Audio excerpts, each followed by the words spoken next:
어느 늦은 여름밤, 나는 친구들과 함께 어릴 적 자주 놀던 동네의 작은 숲을 다시 찾았다. 이 숲은 한때 우리에게 무한한 상상의 나래를 펼치게 해주던 장소였다. 뛰어놀기에도 좋았고 나무에는 오르기 좋은 가지들이 많았으며 숲 속 깊은 곳에는 작은 연못도 있었다. 그런데 어느 순간부터 그 숲에 이상한 소문이 돌기 시작했다. 누군가 밤에 그곳을 지나가면 이상한 소리를 듣고 다시는 그곳에 가지 않게 된다는 것이다. 하지만 우리들은 그런 소문에 겁먹을 나이가 아니었다. 오히려 호기심이 더 큰 나이였다. 그래서 친구들과 나는 용기를 내어 그곳에 가보기로 했다. 어렸을 적 추억도 되살릴 겸 부스갯소리로 공포 체험도 해보자는 생각이었다. 숲에 도착했을 때 우리는 일단 휴대폰 손전등을 켜고 길을 따라 걸어 들어갔다. 처음에는 아무 일도 일어나지 않았다. 바람에 나뭇잎이 살랑거리는 소리와 우리 발걸음 소리만이 주위의 정적을 깨뜨렸다. 하지만 점점 숲의 깊은 곳으로 들어갈수록 이상한 기분이 엄습해왔다. 그냥 나뭇가지가 흔들리는 소리인 줄로만 알았던 것이 마치 누구의 속삭임처럼 느껴졌고 멀리서는 흉흉한 웃음소리도 들리는 것 같았다. 그렇게 우리는 숲의 중심부에 도달했다. 그곳에는 소문 속의 작은 연못이 자리 잡고 있었다. 희미한 달빛에 비추어진 연못은 우리에게 불길한 느낌을 주었다. 어느새 친구들 중 하나가 무서움에 떠는 것을 볼 수 있었다. 이때 갑작스럽게 연못 주변의 기온이 떨어졌다.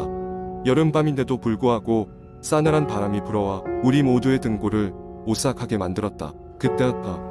연못 가운데에서 무언가 물 위로 떠오르기 시작했다. 처음에는 단순한 물결인 줄 알았지만 그것은 사람이었다. 아니, 사람의 형상을 한 그림자였다. 우리는 비명도 지르지 못하고 그저 얼어붙은 듯 그 장면을 바라보기만 했다. 그 그림자는 마치 우리를 보고 있다는 듯이 한참을 떠 있다가 서서히 물속으로 가라앉았다. 우리는 그제서야 정신이 돌아와 황급히 그곳에서 빠져나왔다. 달리며 뒤돌아볼 용기조차 없었다. 숨이 턱에 닿을 정도로 뛰고 나서야 우리는 숲을 벗어났다. 친구들끼리 헐떡이며 눈을 마주쳤고 마침내 비명을 지르기 시작했다. 그 후로 우리는 다시는 그 숲에 가지 않았다. 이상한 일이 일어난 그날 밤을 아무에게도 말하지 않았다. 시간이 지나면서 어느새 우리는 서로 다시 연락도 뜸해졌다. 마치 그 밤이 우리 우정에 경고의 신호를 보내기라도 한 것처럼. 그리고 지금 나는 혼자서 이 이야기를 적는다. 왜냐하면 최근에 이상한 꿈을 꾸기 시작했기 때문이다. 그 꿈에서 나는 다시 그 숲으로 돌아가고 곳에서 고개를 내민 그림자가 나를 향해 손을 뻗는 장면을 반복해서 본다. 꿈이 점점 더 선명해지고 있고 이제는 그 그림자의 얼굴마저 보일 것만 같다. 그리고 그 얼굴이 나와 너무나 닮아 있다는 사실에 잠에서 깨어날 때마다 한기가 든다. 두 번째 이야기. 옛날 지금 쓰지 않는 오래된 아파트 단지가 서울 외곽에 있었다. 그 아파트는 1970년대에 지어진 후로 시간이 지나며 점점 낡았다. 결국 주민들은 모두 다른 곳으로 이주했고 아파트는 폐허가 되었다. 하지만 도심에서 가까운 위치와 허름한 외관은 많은 도시 탐험가와 젊은 탐험가들의 호기심을 자극했다. 여름이 끝나갈 무렵 8월의 무더위가 기승을 부리고 있을 때 대학생 4명이 그 아파트로 떠났다. 그들은 인터넷에서 그 아파트에 대한 수많은 괴담을 접했고 직접 확인하고자 하는 호기심과 약간의 영웅심에서 출발한 것이다. 그들은 현장을 조사하며 카메라로 모든 것을 기록할 계획이었다. 4명은 각각 영수, 지훈, 비영, 그리고 주연이었다.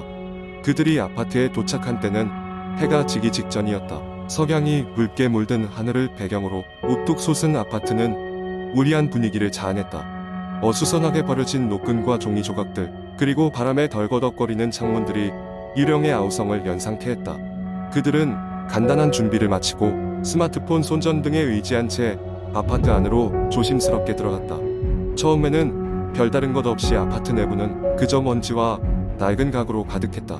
낡은 복도를 지나며 벽에는 누군가가 남긴 낙서들이 있었고 그중 일부는 기이한 이야기에 나올 법한 내용이 적혀 있었다. 아래층 몇몇 방에서 이상한 소음이 들렸지만 이들은 그저 바람소리이겠거니 생각했다. 하지만 그들이 4층에 도착했을 때 긴장감이 고조되기 시작했다. 어느 방 구석에서 세면대에 녹슨 물이 고여있는 것을 발견했기 때문이다. 누가 최근에 사용한 흔적이었다. 그들 중 가장 용감한 영수가 다가가 자세히 살펴보려 할 즈음 갑자기 방문이 쾅 닫히며 엄청난 소음을 냈다. 깜짝 놀란 나머지 네 사람은 순간 몸을 움츠렸다. 그들은 서로 눈빛을 교환하면서도 목소리를 내기 힘들었다. 정막이 흐르는 가운데 어디선가 흐느끼는 소리가 점점 크게 들려왔다. 무척 희미하고도 애처로운 여자의 목소리였다. 그 순간 미영은 도저히 견딜 수 없다고 외치며 밖으로 나가려 했다. 지훈이 그녀를 진정시키려 했지만 미영은 급기야 울음을 터뜨리며 비명을 질렀다. 그것은 곧 현실이 되어버린 공포였다. 지훈은 지체 없이 미영을 데리고 출구를 향하며 불이 나게 달리기 시작했고 병수와 주연도 그 뒤를 따랐다. 대피하는 동안 그들은 무겁고 습기 찬 공기가 뒷덜미를 붙잡는 듯한 끔찍한 압박감을 느꼈다. 어느 순간 뒤를 돌아본 주연은 깜짝 놀랐다. 복도의 끝에서 희미한 형체가 문틀을 잡고 자신들을 바라보고 있었던 것이다. 협박하듯 늘어진 검은 머리카락 사이로 표정없는 얼굴이 언뜻 드러났을 뿐이지만 그것은 설명할 수 없는 공포 그 자체였다. 다행히도 네 사람은 무사히 건물을 빠져나올 수 있었다. 그러나 그 옛날 아파트의 기괴한 경험은 그들의 기억 속에 강하게 남아 쉽게 잊혀지지 않았다. 그리고 집으로 돌아가는 길, 영수는 휴대전화 화면을 멍하니 응시했다. 놀랍게도 그들의 촬영 기록 속에 자신들이 찍은 적없는 영상 한 편이 남아 있었다. 영상 속에서 그들은 공포에 질려 위층에서 뛰어내려오고 있었다. 그러나 영수가 두려워하며 재확인했을 때 화면 마지막에서 희미한 웃음소리와 함께 흐릿한 형체가 그들을 배웅하고 있었다.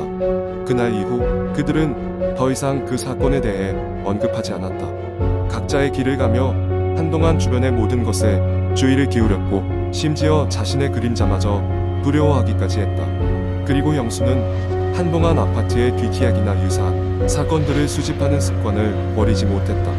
그리고 몇 년 후 도시는 점점 더 발전해갔고 오래된 아파트 단지는 결국 철거되었다. 그러나 철거된 그 자리에서 일어나는 이유 모를 사건들을 목격한 사람들은 여전히 가끔 있었다고 전해진다. 이러한 이야기는 도시의 전설처럼 사람들 사이에 전해 내려오며 지금도 누군가는 그곳에서 새로이 지은 건물에서 밤이면 여전히 흐느끼는 소리를 듣는다고 믿고 있었다. 세 번째 이야기. 여름 방학을 맞아 상욱과 그의 친구들은 여행을 떠나기로 했다. 목적지는 대한민국에서도 유명한 한 시골 마을의 관광지. 이곳은 아름다운 풍경과 함께 오래된 전설들이 많아 호기심 많은 젊은이들이 자주 찾는 장소였다. 하지만 그들에겐 조금 더 특별한 계획이 있었다. 그곳에서의 전설적인 귀신의 집에서 하룻밤을 보내고자 했던 것이다. 도시를 떠나 몇 시간 동안 차를 몰고 드디어 그곳에 도착한 상욱과 친구들은 이미 늦은 오후가 되어 있었다. 산골 마을의 공기는 상쾌했고 모든 것이 평화로워 보였다. 하지만 마을 사람들로부터 그 집에 대한 경고를 듣게 되었는데 그 집은 예로부터 귀신이 나온다는 소문이 자자했다. 이야기에 따르면 그 집은 과거에 한 가문의 저택이었으나 어느 날 밤 모든 가족이 참혹한 사고로 사망한 후 아무도 살지 않게 되었다고 한다. 이후로 그 집 주변에서는 이상한 소문들이 돌기 시작했으며 심지어 마을 사람 중 몇몇은 귀신을 목격했다고 전해졌다. 하지만 이런 이야기에 오히려 호기심이 솟구친 상욱과 친구들은 간단한 준비물을 챙겨 그 귀신의 집으로 향했다. 해가 뉘엿뉘엿질 무렵 그 집에 도착한 그들은 예상했던 것보다도 더 을씨년스러운 분위기를 느낄 수 있었다. 정원이었던 곳은 잡초가 무성했고 집은 세월의 흔적으로 인해 낡고 허물어져 있었다. 집 안으로 들어서자마자 그들은 곧장 2층으로 올라갔다. 2층에는 오래된 침대가 놓인 방이 있었다. 모두가 함께 하룻밤을 보내기로 한 그곳은 조금 춥고 음산한 기운이 느껴졌다. 하지만 이들은 귀신 이야기를 하며 농담을 주고받았고 적당히 음식을 나눠 먹고 음료수를 마시면서 시간을 보냈다. 시간이 지나면서 친구들은 하나둘씩 잠에 들어갔다. 하지만 상욱은 이상하게도 잠이 오지 않았다. 시끌벅적하던 소리가 사라지고 방 안은 침묵으로 가득 찼다. 그 순간 상욱은 문득 누군가 자신의 옆에서 한숨을 쉬는 소리를 들었다. 친구들이 장난치는 줄 알고 돌아보았으나 모두가 깊이 잠들어 있었다. 상욱은 그 소리가 환청이기를 바라며 나머지 시간을 조금 불안하게 보냈다. 그러던 중 어둠 속에서 뭔가가 움직이는 것이 느껴졌다. 상욱은 가만히 앉아서 귀를 기울였고 누군가가 바닥을 살금살금 걸어 다니는 듯한 소리를 들었다. 순간적인 공포에 휩싸여 전등 스위치를 켜려 했으나 전등은 켜지지 않았다. 오직 희미한 달빛만이 방안을 희미하게 비췄다. 그때였다. 방 끝에서 낮고 가라앉은 목소리가 울려 퍼졌다. 당신들이 왜 여기에 있는 거죠? 상욱은 얼어붙은 듯 몸을 움직일 수 없었다. 목소리는 계속해서 울렸고 이번에는 점점 더 가까이 들렸다. 도저히 견딜 수 없어 상욱은 친구들을 깨우려 했지만 꿈쩍도 하지 않는 그들의 모습에 두려움이 배가 되었다.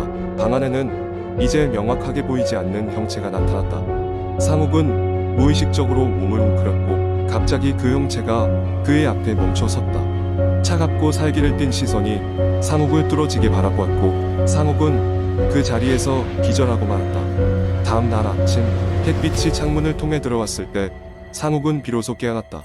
친구들도 하나둘씩 깨어나며 상욱에게 왜 그렇게 창백한 얼굴을 하고 있냐고 물었다. 상욱은 간밤의 일을 이야기했으나 친구들은 모두 믿지 않았다. 농담으로 넘기려는 친구들 사이에서 상욱만이 집을 떠나는 내내 어두운 기분을 떨칠 수 없었다. 그들은 결국 귀신의 집을 뒤로하고 집으로 돌아갔지만 상욱의 머릿속에서는 그날 밤의 형체가 떠나질 않았다. 몇 주 후 상욱은 인터넷에서 그 집에 대한 정보를 더 찾아보기로 했다. 그는 실종 사고와 관련된 기록을 우연히 발견했고 더욱 놀라운 사실을 알게 되었다. 자신이 보았던 그 형체의 모습이 과거 그 집에서 사망한 가족 중 한 사람이었다는 것. 상욱은 그때서야 깨달았다.